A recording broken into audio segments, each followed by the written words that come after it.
Is your IFRS 17 team good or great? Now, I don't mean this to be highly controversial and criticizing your team based on no information whatsoever. However, I would like to draw a reference to Jim Collins' book, Good to Great, and talk about some of the principles he had for getting the right team. The book is about the principles around companies that had superior financial performance for 15 years or more. One of his chapters, one of his principles was first who, then what. Get the right people on the bus, which was his metaphor, get the right people in the company or on the project, and then figure out where you need to go. Now that's a bit different to IFRS 17 because it's an accounting standard and we have to do it. So the broad what is there already. But basically it's about getting the right people and finding the path to greatness then. So he had 3 principles. When in doubt, keep looking. So for people, he didn't believe in compromising on quality. Another one was when you need to make a people change, act. Now that can be interpreted in a few ways. Also, put the best people on the best opportunities, not the biggest problems. He also quoted one company that said, always looking for great people. So this can be interpreted in a few ways. As I've mentioned, IFRS 17 is something you have to do if you're in the IFRS 17 world.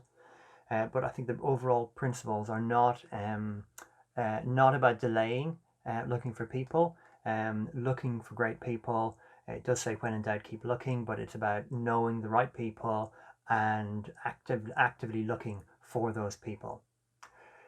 Supporting people, possibly putting them elsewhere in the business, but getting the right people or hiring people in to get the right team there. It's not a passive strategy, and it does involve knowing quite well what you need to get the right people on the bus, being the overall message. There's quite a few decisions around people, whether they are permanent, whether they're contractors, consultants, or vendors. What mix of people are you likely to use for IFRS 17? They are likely to have a mix of skills, abilities, and availability.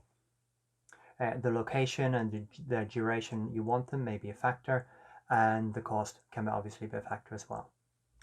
So some big questions around people. Who do you need and when do you need them? Now, do you have criteria for the people that you need, and how many people meet that criteria? I think a quick, useful search on LinkedIn could help. Look for IFRS 17 accountant or IFRS 17 actuary.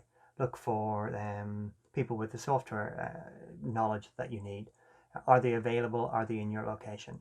Now, quite likely a few of these people are available, but it's interesting that perhaps many firms are looking at the same group of people. And I was in a meeting the other day, and a company may want 50 people or 100 people to do all of the data work, the process work, the software implementation. That's a very large number of people if you multiply it by the number of insurance firms out there who will be doing IFRS 17 or at the appropriate scale for each one. I'm Brian Birch, I'm an insurance finance specialist.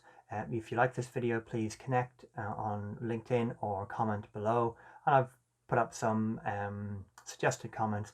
You can use the icons to say that the right team is very important, that other factors like software are very important, that maybe you find it's hard to find the right people, or it's easy to find the right people, or you're an IFRS 17 member, you just get me out of here. Hope you've enjoyed this video. I hope you find these tips useful, but one thing I think at the end of the project, I'd hope when nobody is saying is, why didn't the bus arrive?